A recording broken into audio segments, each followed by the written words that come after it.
There's something going on in Deltarune. A plan, a secret, a prophecy. Something that's pulling the strings but not towards the way you think it is. There's a light inside our soul that's shining in the cold with the truth. And that light is red.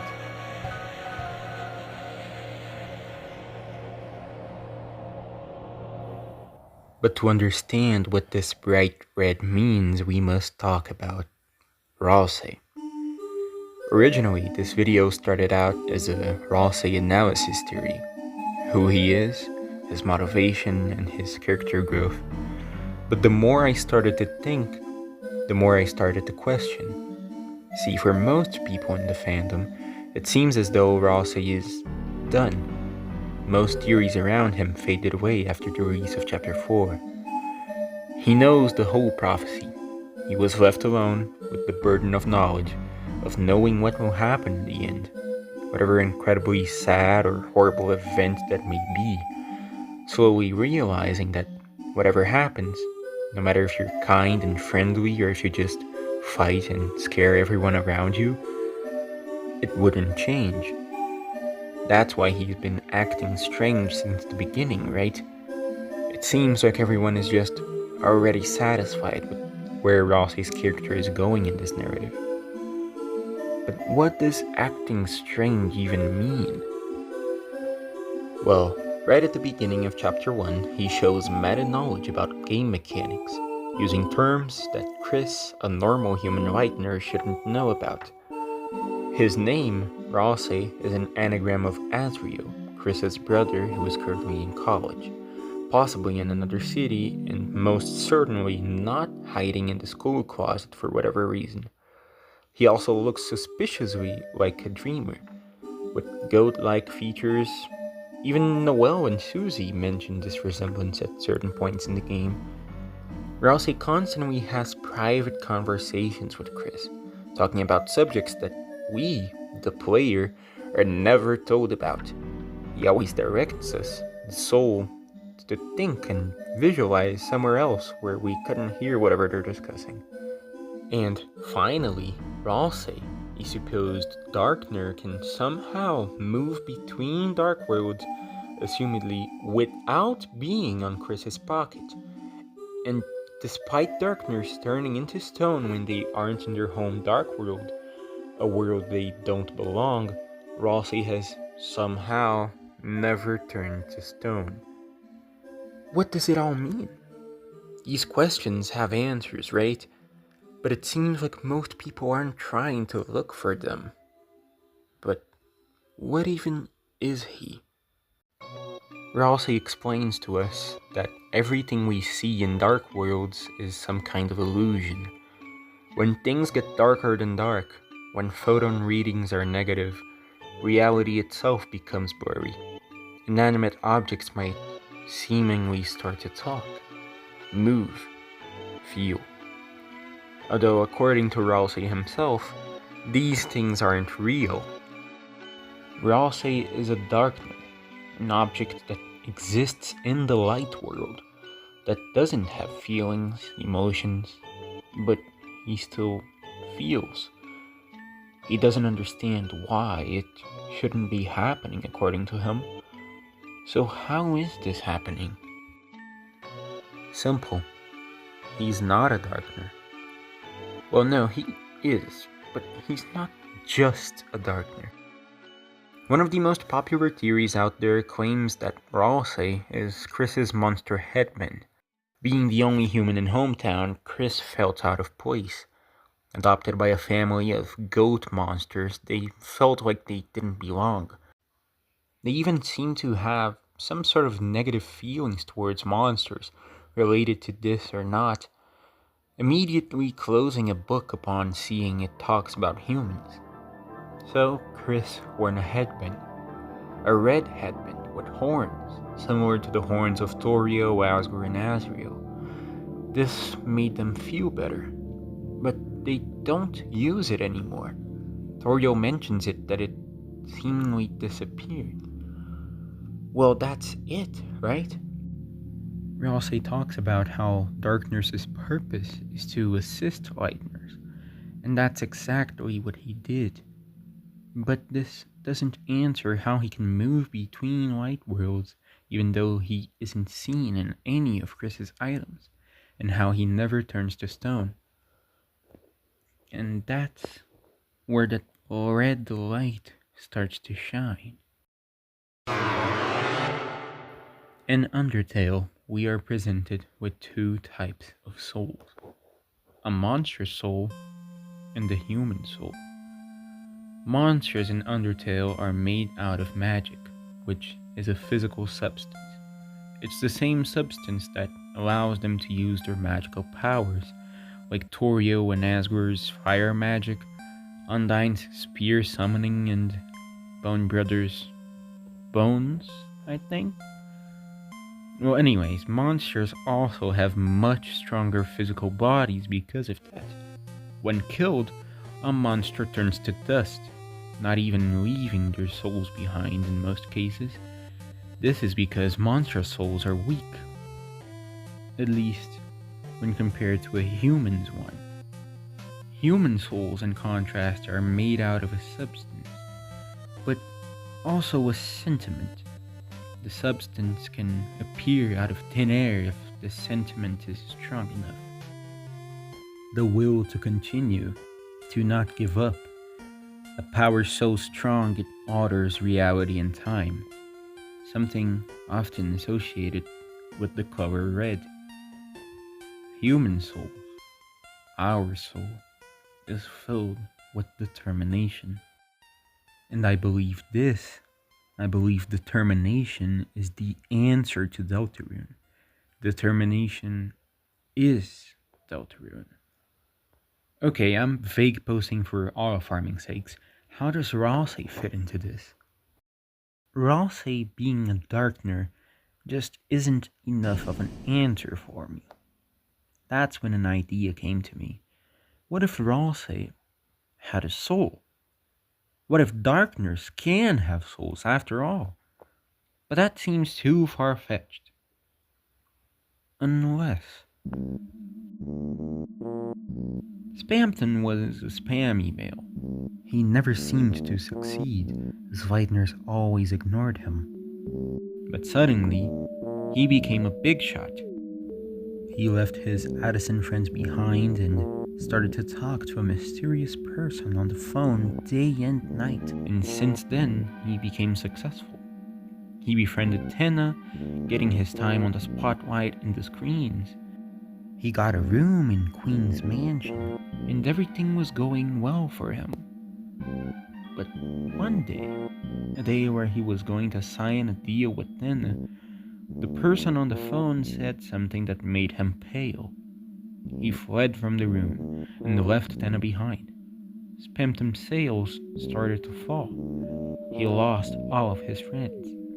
He found a crystal in a strange machine in the Queen's basement and became obsessed with an artifact, either the machine or the crystal.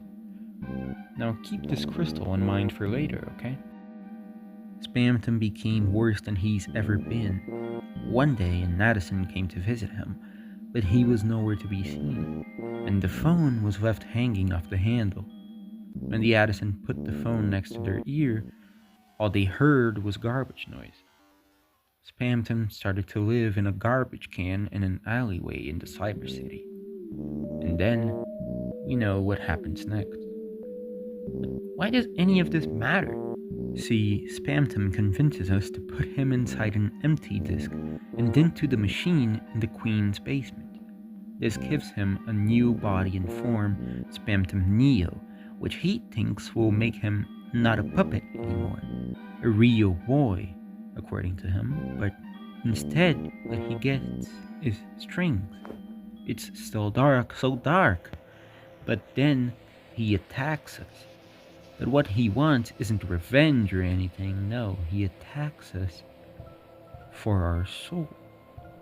Susie and Ralsei save us before that can happen, but why? Why does Spamton need a human soul? And how does that help him see past the dark? the dark. Oh, you see, the more determination a being has, the more power they hold upon their world, the more they can see past the dark. The more determination you have, the more you start to see the limits bound to your world as a barrier to be broken. Also, keep this in mind for later.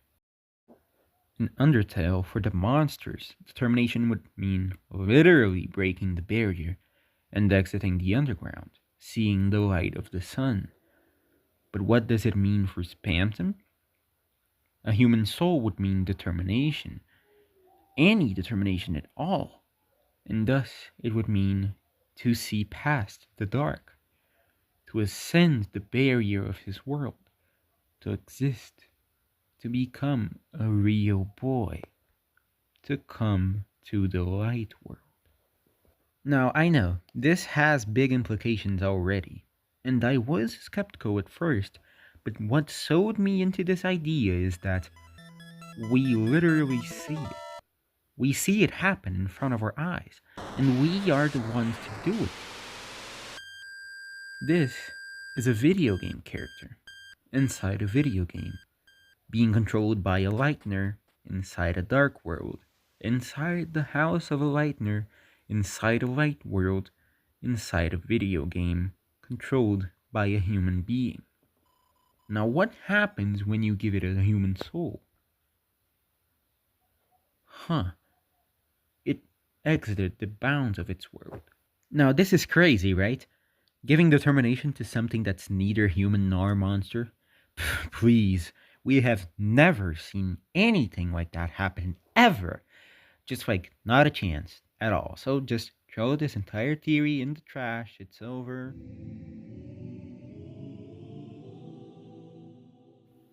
A monster cannot absorb the souls of other monsters, just as a human cannot absorb a human soul. So then, what about something that's neither human nor monster? The first golden flower that grew before all the others, the flower from the outside world. In Undertale, to give this golden flower determination meant to wake the flower up, to give it the power to exist in the real world, in the light world, to make it see past the dark. Determination also gave him powers like the control of time, saving and loading, since he was the being with the most determination in the entire underground, and thanks to this, it gave him meta-knowledge of game mechanics like, of course, saving and loading and the bullet board. What a funny coincidence, huh? Now, my argument is not that Ralsei has piles of Asriel's dust sprayed on top of it. No, don't worry. Ralsei is not Asriel. But think about it. Ralsei really is Deltarune's Flowey. A good version of him anyways. He's often getting mixed up with flowers. Come on, Tricky Tony. He's the one that teaches us about game mechanics, and he even sometimes references saving and loading for taking a break to come back later, implying that he indeed does understand the hierarchy of this world and how us, for having more determination, have the power to do that. You've probably understood by now, but let me be clear here. I think that Ralsei has determination. He may be Chris's monster headband, sure, but he's got determination. Determination enough to be able to exit the dark world. Enough to not turn to stone in other dark worlds, because he's not just a darkener, he's more than that. Now, I don't think he was injected with determination with a syringe or something, like Flowey probably was. Instead, I think there's an easier way of giving determination to a darkner. Simply giving it to them in the dark world. Spamton probably wanted to absorb our human soul the same way monsters can. Now, something doesn't add up. You see, human souls need determination, at least some of it. You can't have a human soul without determination. But determination doesn't necessarily mean there's a human soul to use it. Flowey was injected with determination, the pure substance extracted from a human soul. He wasn't given a soul, and because of that, he lacked feelings. He couldn't feel love, compassion, and that's why he goes on to befriend every monster, kill every monster, see every dialogue possible. So, why doesn't Rossi think the same way? And earlier, I said how Flowey gained meta-knowledge after having received the power of save files, but Rossi never hints at being able to do that in any way or form. Well, what if I told you that we actually do see it? You're right, lacking a soul makes you lack a lot of what makes humans and monsters living beings. Without a soul, one can't hold on to emotions and feelings, or at least most of them. This means Rossi doesn't just have determination. Rossi has an actual human soul inside him. But this would be a wild assumption. This would be assuming that the one who created Rossi, the one who created the dark world in the classroom, they had to take a human being's soul to give it to them, possibly killing them in the process, and we don't know about any other humans hanging around in hometown to just steal their souls. Unless the human gave their soul willingly. We do see Rousey's save file. We overwrite Rousey's save file at the very beginning of the game. Because Rousey has Chris's soul. The red soul that is summoned at the beginning of the game doesn't go to the vessel it was meant to. Our connection with the Goner Maker is interfered with by someone else, and in the next scene, the soul we made is now inside Chris already. But think about it. Humans are born with souls. Chris lived an entire life before being willingly possessed by us. They made friends, they grew up with the family who loved them. The Dreamers still took Chris under their wings, even though they were different, even though they were human. But that then raises the question, did Chris not have a soul during their entire childhood and into their teenage years? No, Chris did have a soul. I believe that considering the connection and references to knives and the fact that they are very, well, patient with us, letting us control them even when we're using their body as a vessel for violence and abuse, Chris may have had the Saiyan soul, the patient soul we see in Undertale.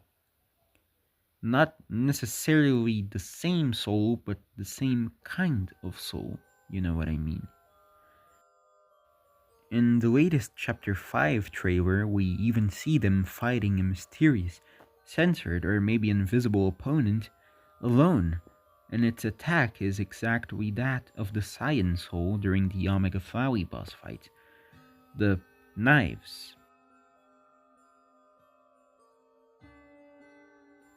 And they're often associated with the color Saiyan, as far as their skin becoming Saiyan when inside the Dark World, and the color of their triangle in the prophecy being Saiyan, or at least some kind of blue. So in summary, Chris lived their entire life with the Saiyan soul, a soul they had to give up on to make space for ours. It just sounds so obvious now that I say it, but the question is, where did their soul go to? I don't think they're hiding it under the bed, and I don't think Hasgur is keeping it in his basement, Undertale style either.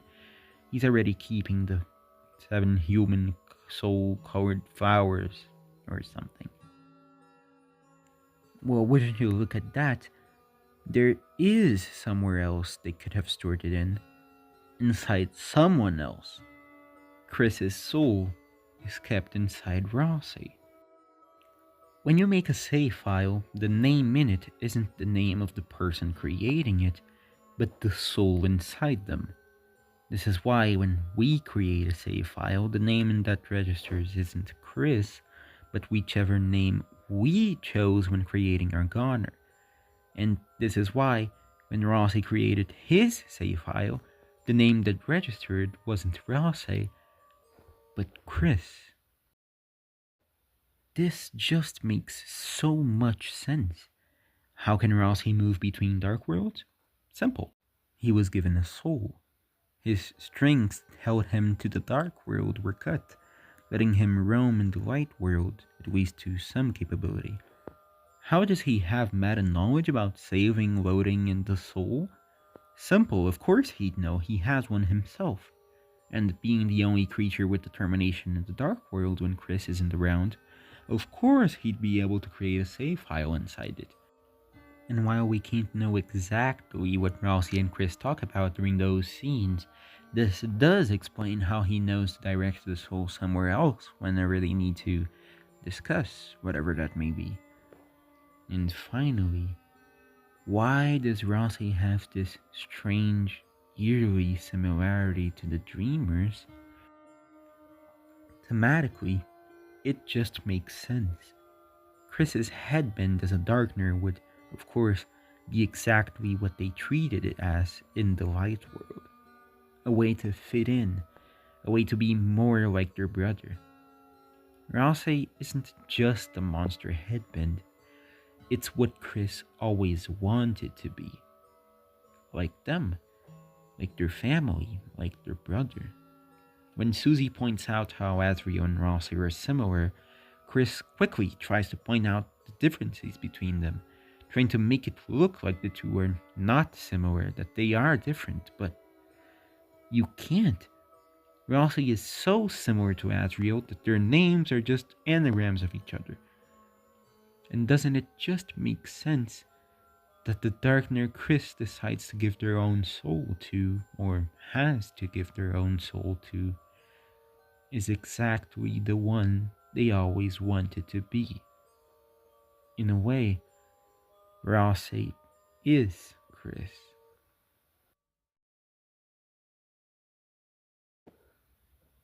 Now, all of this creates a teeny tiny contradiction. See, there is a theory that says Chris is the vessel we create during the Goner Maker sequence. A theory that I personally believe. But taking this into consideration messes our timeline and our logic up a little bit. If Chris isn't the vessel, then the theory is kept intact.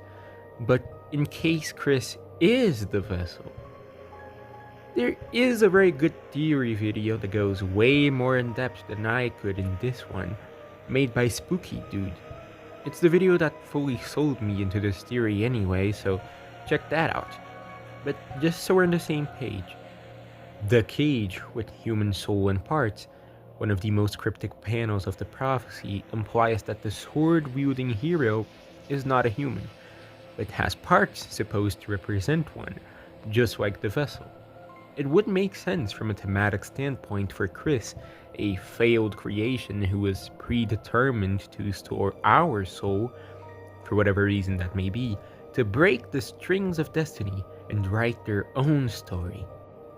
They were taken by the Dreamers and eventually covered with care and patience by a loving family, but eventually had to take their promised soul back and become the vessel they were made to be.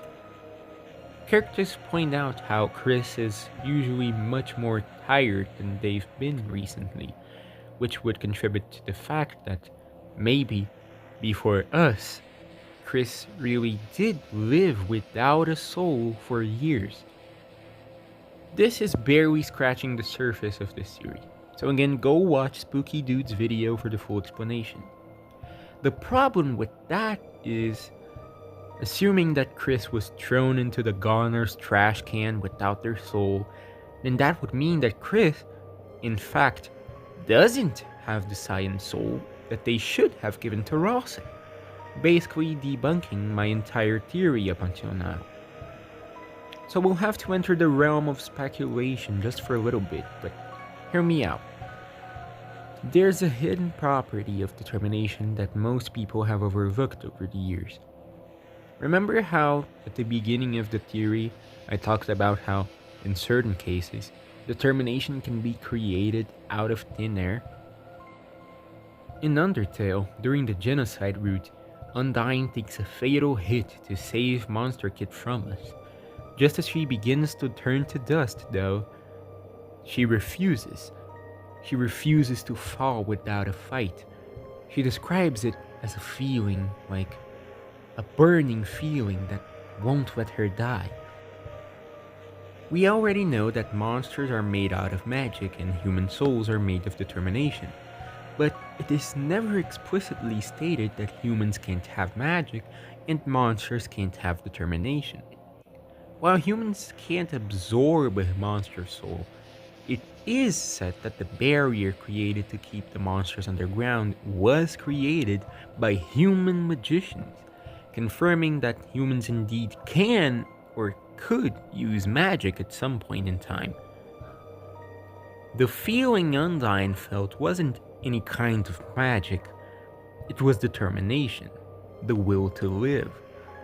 Now, I don't know the exact logic of this, but in my opinion, if the sentiment of determination is strong enough, then it can sometimes create the actual physical substance.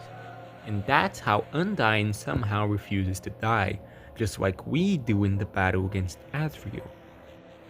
A closer example would be Deltarune Chapter 4's Weird Route, where, after equipping the Torn Ring on Noelle's finger, it is implied that something red starts to grow inside her.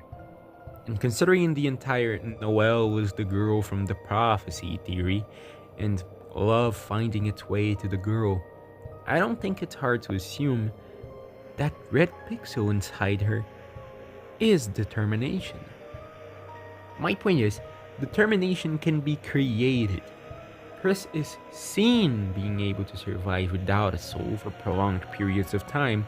Hell, they play piano for who knows how long and is so able to walk normally and drink chocolate milk. This means that even if Chris didn't initially have a soul, they might have just grown one after some time. Copies are monochrome, sure, but with patience, with the help of the dreamers, Chris was colored with care.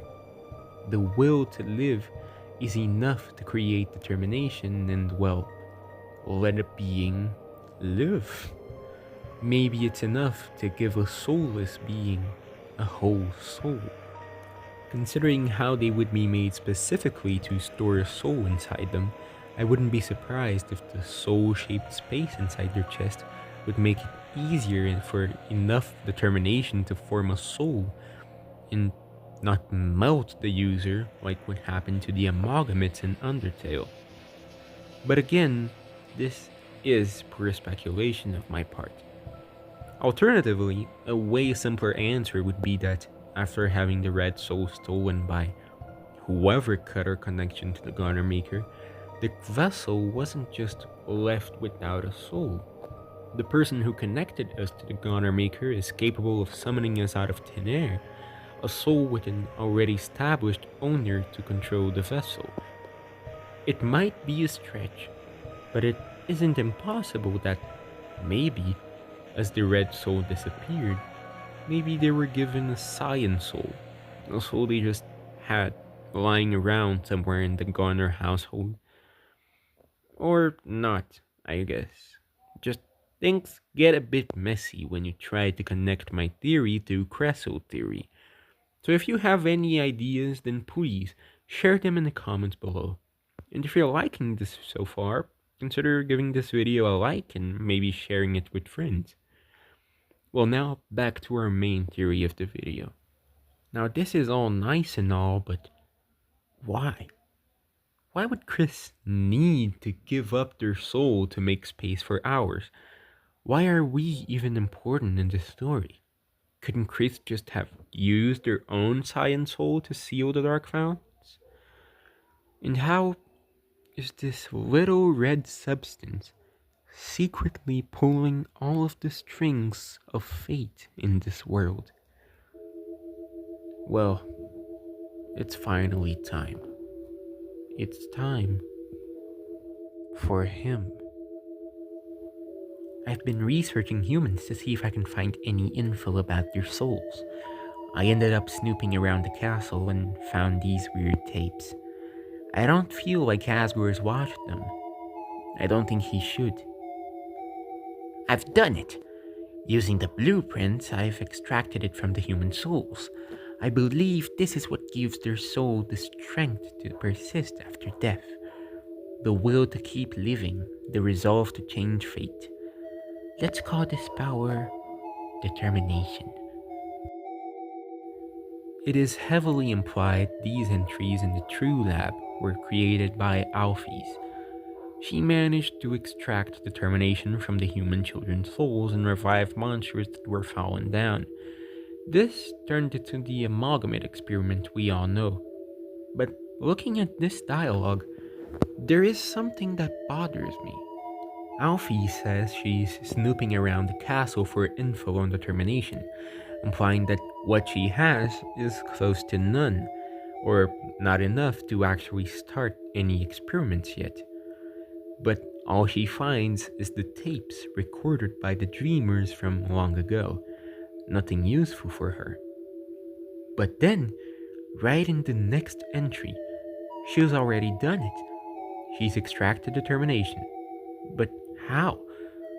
With blueprints. Not my blueprints, not her blueprints, but the blueprints. The passage of time in between entries implies that these blueprints were found instead of made. It's likely the blueprints are for the determination extraction machine, a giant skull-shaped machine whose name is self-explanatory. And these blueprints were left by the previous royal scientist. W.D. Gaster was the one to discover the true power and potential of determination. He also discovered dark worlds, as seen in entry number 17, and this would make perfect sense. Queen tells us that only beings with determination can put their will into the blade and make a dark fountain. After this, though, Gaster fell into his creation when one of his experiments went wrong and he was shattered across time and space, according to the Gaster followers. Let's take a look at some things he's created, things he may have fallen into and that mess up with the fabric of time and space. The core is the main electricity source of the underground. It works by converting geothermal electricity into magical electricity. While impressive and extremely important for the underground, not only is there not much to experiment on here after it's already been working for centuries, but there's not much connection to any time and space shenanigans. In entry number 17, Gaster talks in Wingdings about something dark, darker, yet darker. Photon readings negative. This is very close to the explanation Rossi gives us at the start of chapter 3, implying that this experiment is referring to dark worlds. Now, while he does indeed refer to it as an experiment and theoretically you could fall into it, time seems to progress just fine while under the effects of a dark fountain's darkness. Space, however, does indeed get blurry. A simple computer room can turn into a gigantic kingdom of technology with skyscrapers, fireworks, castles, and streets that seemingly go on for kilometers.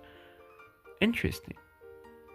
But these two fall short in the list of compatibility when compared with determination. Now, while not something Gaster invented by any means, he did create the determination extraction machine. A machine capable of extracting the single most powerful power any being can possess in the entire world. falling into determination could mean injecting himself with it. The creature with the most determination we get to see, aside from ourselves, is Azrael Dreamer, when in possession of 6 human souls and the souls of every single monster in the underground, which equals to around 1 human soul, totaling for the power of 7 human souls. Azrael, at this point, is a god. He is able to delete branches of time, able to manipulate space to his will, at one point deleting everything around him, including North save files, and keeping only himself in Frisk. And yet, all of this with only the power of the souls. Remember, too much pure determination can give you these powers, but it would also make you melt, collapse, and maybe be shredded across the barriers of time and space.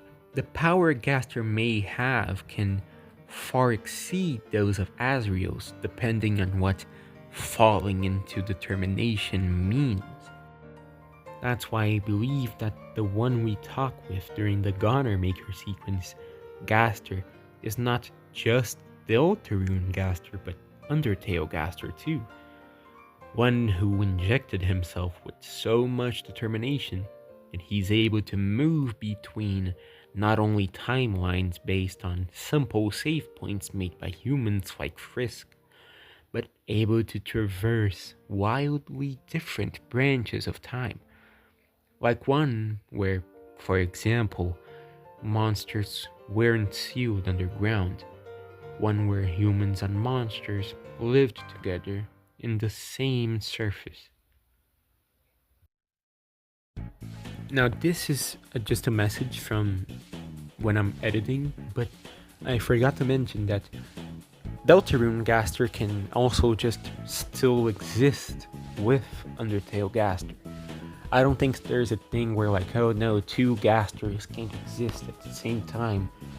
You know, it's just that Undertale Gaster is this mad scientist, or I don't know, just scientist who's related to determination and all, and Deltarune Gaster can be like maybe the man behind the tree, you know, the Eggman, I don't know, Chris's psychiatrist. I don't know how to say this word in English, but you know, both can coexist, and maybe Deltarune Gaster doesn't even know about Undertale Gaster. You know, there is that one message in the Light World during chapter 2 where there is a man inside the car and he's waving at us. I don't think that Gaster, Undertale Gaster, the Determination Gaster would just like be a dude inside a car. You know, maybe he is, but you know, just wanted to put this out there just in case. But this, while insanely revealing for Gaster, still doesn't answer the question I made earlier. Why does determination matter really? How does Gaster, being this all-knowing being who rules over the barriers of time and space of this universe, help him in any way? The question I'm trying to make here is, why does Gaster summon the soul? Why does Gaster need us? The prophecy is the literal strings of destiny that pull every single event and being in the world of Deltarune towards wherever it's headed to. The prophecy dictates everything that happens in this story with major accuracy. The end of the prophecy is, judging by Susie's and Rossi's reaction, a horrible event. We do not know what it is exactly, but Susie talks about how they won't let it happen. Rossi later comments on how this naive hope is contagious, that he thought that by being kind to everyone, becoming friends with everyone, that maybe the prophecy's ending would change. But no matter what we do, the ending stays the same. Gerson breaks multiple prophecy panels during the church's Dark World, but they always reappear right after. Because no matter how hard you try, no matter how much you cut the strings that pull you, what is written in those panels, the prophecy, can't change. Or at least, that's what the game tries to convince us about. Because the closer you look, and the more you read these panels, the more you notice there is an anomaly. A hooded anomaly that can be traced back to a specific individual, the so-called girl with hope crossed on her heart. Monsters cannot bleed. Monsters are creatures made out of pure magic, thus they don't need blood running through their veins. One of the monsters in Hometown proves that by asking Chris, does it hurt to be made out of blood? But this creates an insane, gigantic, and obvious apparent contradiction. Throughout both Undertale and Deltarune, we see absolutely no monsters bleed. No matter how hurt, even Undyne, with the surge of determination when in her undying form, doesn't bleed. Well, no monsters except for two, Sans and Susie. Sans is a case all in of itself, maybe for a future theory video. But Susie is the one who believes to be the girl on the prophecy, the girl with hope crossed on her heart. Her backstory is implied to be at least slightly tragic. She talks about how she often moved away, never being able to make any established friends, and because of that, she creates the conception that she is aggressive to protect herself from others. But that is quickly replaced by a girl with hopes and dreams, love crossed on her heart when she gains Chris and Ralsei as friends. She feels important in the fact that she is the one chosen by the prophecy to be part of this group of heroes that will save the world. Now, we already know the theory. The one about how Susie isn't actually the one in the prophecy. The one represented in the panels is actually referring to Noelle. But this implies, then, that the prophecy is already wrong. And this is the most important moment in the entire game. This is the moment, the exact moment where the prophecy is proven wrong. Because Noelle was just about to ask Alphys if Chris could do their group project with her and Burley. If this had happened, Alphys would have likely asked those two to go find Chalk instead. They would be the ones to find the Dark World. Ralsei, at every point of the prophecy, is seen wearing his blue hood. This is consistent throughout the chapter, but Ralsei doesn't wear the blue hood ever. After Susie tells him that she can't hear him from inside the hood. I believe Noelle wouldn't say that, simply because she's way more timid than Susie. She always tries to seem cheerful and friendly, keeping to herself some of her frustrations regarding people around her. Ralsei only takes his hood off because of Susie. The Queen's chariot cannot be stopped, yet it is. Twice, actually. This might be because the whole point of the chariot was to find Noelle, when she was unknowingly right there with her inside the car. Maybe the chariot wouldn't be stopped if it was used for a different purpose. But how? How does this simple girl have the power to accidentally make the prophecy change? And it's very simple. Susie bleeds. Susie has determination. We don't know how or why, but she does. In Undertale, the NPC Clam Girl tells Frisk that she is visiting from the city and that they should meet her neighbor's daughter named Suzie, written with the Z and then Y at the end instead of SIE. Then she talks about how not knowing where she lives is no issue, because fate finds a way, and that meeting Suzie might be the reason Frisk is there in the first place.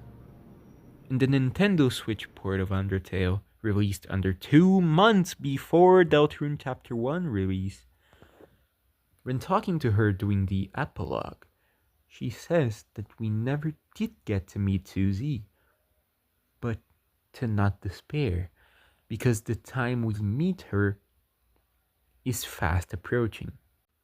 Her face turns into a giant eye, looking directly at the screen before disappearing with the same sound effect Gaster uses. It's clear that Suzie is Susie, but why write her name in the wrong way barely a month before releasing Deltarune, where her name is different? But it makes sense thematically. The first thing we get to know about Deltarune, something that's fate, that is certainly to happen, is false, because it can't be when Susie is here. Her name might have been Suzie at some point, but it isn't, because of the thing running in her veins. Now this, what I will say now, is something I remember seeing from another theory. I do not remember who made it or what it was, but here it is anyway. Prophecy, a story told among the shadows, a legend, the symbol, the one that encompasses the legend, is called a rune. Delta, a Greek letter and mathematical symbol, it represents change. The meaning of the word Deltarune in context is literally change prophecy, change fate. Determination is the power to change fate. Determination is Deltarune. The prophecy was meant to be changed from the start. When Susie entered that classroom, because within her, she held the one power stronger than fate, determination.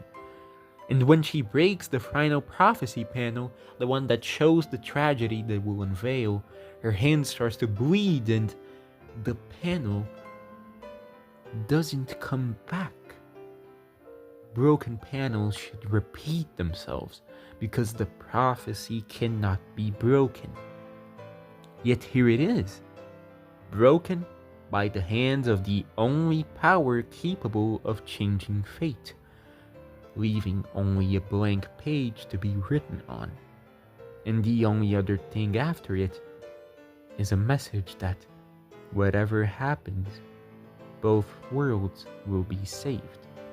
Remember, Queen tells us you need determination to open a dark fountain, and isn't that something y'all Lighteners have? And no! The image of Noelle, Susie, and Chris can be seen in the sky. This not only implies that Noelle might also have determination, or just the potential to have it, like we do see happen in the Weird Route, but also that the Roaring Knight has it too. Now, while Noelle can be argued to just be grouped together with Susie and Chris, even though she's the only one without determination that we know of, at least not at this point in the game, simply because since Chris and Susie have it, it could be easy for Queen to assume that Noelle would also have it. Although I also can't explain how Queen would even know Susie has determination in the first place. In the news, Chapter 2 sprite did show Susie bleeding after falling from the battle against Birdley, but I don't know how Queen would have known about that either. Maybe Chris is the only one she's sure about, and Susie and Noelle were grouped together with them. But now the main question is, how does Susie even have determination? There can be many explanations for this, and your guess is as good as mine. She can have made determination by herself, like Clandine or Noelle. She can have an entire human soul too. This can be either by her absorbing one, something I'm not sure she'd do, at least not intentionally or consensually. The fact that Clam Girl, who turns into a goner, is the one to acknowledge her in Undertale makes me think that maybe Gaster has something to do with this. I don't think Susie, one of the only beings with determination we ever see, entering a classroom right at the exact time to break the world-ending prophecy, is something that happened by pure chance or something. Now, I don't know exactly what this connection between Susie and Gaster could be, but considering how little we know about both their backstories, they could converge in 1,000 different ways. While on a call with a few friends, I came up with Susie Gaster theory. A theory that started out as a joke based in the meme, but turned out to basically be what made me realize the entire determination part of this Rousey is Chris theory. In this theory, Gaster is, to Susie, some kind of paternal figure. He would protect her under his wing as long as she was used as a test subject for his determination experiments. Explaining her seemingly negative reactions when talking about family and home-related things, but also it would explain how Susie has so much determination that she's able to accidentally break the prophecy, and how she has determination in the first place. Of course, this is pure speculation and doesn't hold any basis on facts. After all, I personally believe that Susie having determination goes exactly against Gaster's plans. But it is what started all of this, so I couldn't not mention it here. And with this, I ask one more question. What does Gaster want? Well, I believe he does want to change the prophecy, but not in a way to change the ending, no. The prophecy is already messed up. He wants to change the prophecy back to what it originally was. He wants to banish the angels' heaven. As seen in some of the revealed dialogue for Chapter 5, we see Sham explaining to us the nature of dark crystals. They tell us that it contains a certain power, maybe the power of will, but changes their mind, calling it instead something we don't get to see. I strongly believe they're about to say determination, which would mean that the secret bosses were given literal pieces of determination, and also that since the knight's blade is made out of pure determination, maybe they themselves don't actually need it. Maybe the blade that stabs the ground having determination is enough to create a dark fountain. Considering how the person who spoke with Spamtham in the phone is associated with garbage noise, and how Jevil met with the strange someone before becoming insane, it's not hard to assume that this someone is actually Gaster, and these shadow crystals, being made of determination, might have something to do with this. But anyways, there are a few differences between the prophecy that Rosé tells us and the prophecy that is told in the panels in the church. More importantly for this theory, the church is missing the part that Rosé talks about where the 3 heroes are said to be the ones to banish the angels' heaven. This is the main goal of this game, believe it or not. As far back as in 2015, the DELTARUNE.com website, a website for a game that would not even release until 2018, had a text in wingdings saying 3 heroes appeared to banish the angels' heaven. The angel, the god of this world. It is also said by Catty during her reading of the holy words. Oh my gosh, so like the angel that's watching over all of us, it has like, oh my god, I can't keep up this voice. It has like this cool prophecy, like foretold by time and space. This implies that the prophecy is about the angel, and that this prophecy was foretold by time and space, whatever that may mean. Maybe bad things happen in the story too, like, what's it called? A calamity? But like, it's like all cool because like, after talking about the heroes, she goes on to talk about the events that transpire after their meeting, about the certain calamity, about what they do, but she can't recall the details.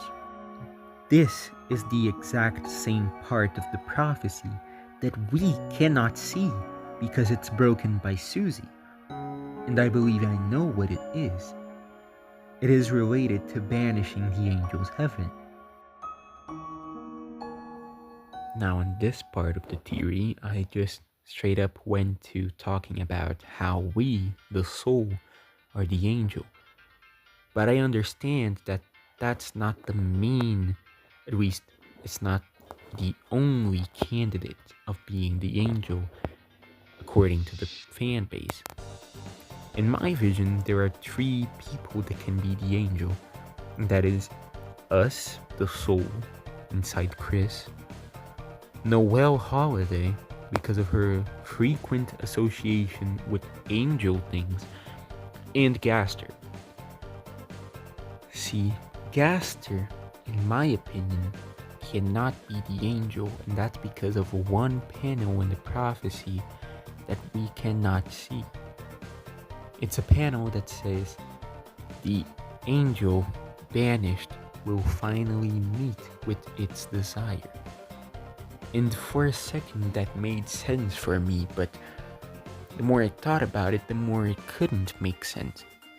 See, the angel being sealed is exactly what Gaster wants because of something that I will explain in a minute. But him being the angel that is banished wouldn't make any sense, or at least not to me. The angel being sealed would be something good for Gaster as an outsider to this story, you know? It's something that Gaster is rooting for in some way. It's the thing that Gaster wants. Gaster wants the angel to be banished. But the way it is said here in this panel, that the angel will finally meet with its desire, it's something to think about. Maybe I'm just not seeing something. Watch the rest of the video and comment what you think, any ideas you might have. And also the fact that after seeing how the angel looks like, neither Susie, Rosé, or Chris have anything to say about it. It's almost like they are trying to ignore what they just saw. It's like it made them uncomfortable. it made them feel strange, you know? Yeah, that's what it says, I think. It says it makes them feel strange. Now, Noel. Noel can be the angel because of many things. As I will explain in a second, the angel must be a creature with extreme determination inside their soul. And as we see in the game, in the weird route, Noelle is seen to be growing determination inside her. So for me, it would make sense that, at least in the weird route, Noelle becomes the angel. And also, just because of the fact that Noelle is often associated with angel features, and it's just like, it even seems too much like it's a red herring, you know? But Noelle is up there, and I think that maybe the angel can change. You know, the whole point of the video is talking about how the prophecy has already changed, how it can change many different ways. Maybe the angel, one of the main point of the prophecy, can also change, and maybe it can become Noel. But to me, we are the angel. The soul is the angel. Heaven is a word used by Spamton to refer to the light world. He wants to ascend to heaven, to come to the world above him. But the angel's heaven, what does this mean? This is the light world. What heaven is there to talk about? The more determination you have, the more you can understand and see the barriers of your world. They become aware of the bounds that don't let them ascend to something higher. For Hero/Sword, the barrier of its world is the video game they're inside of. Ascending it would mean being able to walk and go into the dark world that surrounds it. For a Darkner, the barriers of their world are the dark worlds themselves. Breaking this barrier would mean being able to exist in the light world without the necessity of a dark fountain, and with that, going to the light world. Now, what barrier is there for a Lightner? In Undertale, after a scene where every major character is reunited at the barrier that keeps them underground, Flowey, in possession of 6 human souls, and after attacking and keeping hostage everyone present at the scene, talks about how all of this is just a game. He will hold victory right in front of us, because if we get our happy ending, we won't want to play anymore. Some people believe that he's talking with Frisk here, in a metaphorical sense, that he doesn't mean a game as in a video game, but about resetting, saving, and loading and all of that. But after the ending of the true pacifist route, we get to talk to Flowey one last time. He talks about how there's one more threat to this world, a threat to Torio, Asgore, Papyrus, Sans, Undyne, Alphys, and to Frisk. He is not talking to Frisk. He's talking to us, the soul, the one he knows is above them. To us, the player. We are the threat, because no matter what, he knows that us, with the press of a single button, can reset the entire world. This world he had just relearned how to love. The layer on top of the light world, the last barrier to be broken, the one that can be seen only by the beings with the most determination to have ever existed. I'm talking about the real world. our world. And that is what Gaster wants. Gaster is one of two, arguably three people in this entire series to be able of talking specifically to us. Not to the soul, not to the character we're controlling, to the player. And one of them was Flowey, after being the god of hyperdeath, a creature with 7 human souls, capable of destroying time and space itself. But he asks us to leave them alone, to leave this beautiful world alone. Let them live in peace. But remember, the more determination, the more you want to break that barrier instead of just seeing it. Gaster doesn't want us to leave them away, just like they are. They are trying to lure us into their domain, right where he wants us to be. Gaster speaks to us through the official Undertale Twitter account. He talks about our connection, about the time we spend apart from each other. Just like the fascination a Darkner may feel for a Lightner's determination, the power to ascend to heaven, the fascination he feels for us. The angel's heaven banished means the end of the world, the light world, the end of Deltarune. And once it's gone, like when a dark world is sealed, only those with enough determination continue to live above it and look down at it like the fictional story it is. Gaster wants to be like us. Gaster wants our world. His version of the story, the prophecy, foretold by him, his Deltarune. With a promise in our hearts, a false promise that in the end, everything will be okay. That the world will be saved. That we will get our happy ending. But it's not like that. He's the one who wants his happy ending. The Deltarune he's waited so long for. This is what he wants. And what we're working against. And I know this sounds crazy and insane, but isn't it supposed to be? Like what someone would dream of in a fever dream? That the villain of the game's plan is to come out of the screen and come to our world because he knows that the world he lives in is limited.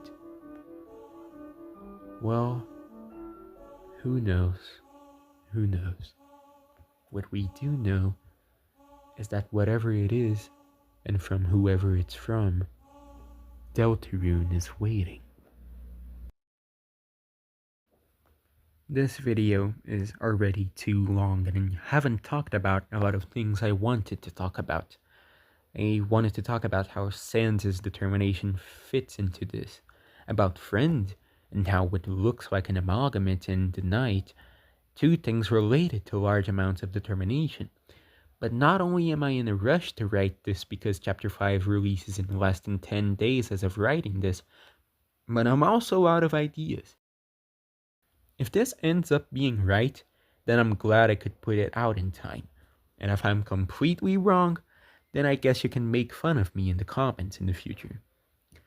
Thank you for watching. This is my first ever edited video and major theory. So please do consider liking, subscribing, and sharing it if you liked it. I might even make more in the future, who knows. This is also the first time I make a video in English. And I know it's not perfect. I know there are parts where I just babble, and I just, I know my English sounds bad. It's not my first language. So if you endured this, thank you so much for listening to what I have to say. I want to get better at it so I can make better videos. So do stick around, subscribe, share, all of these things. Anyways, thank you for watching and see you around.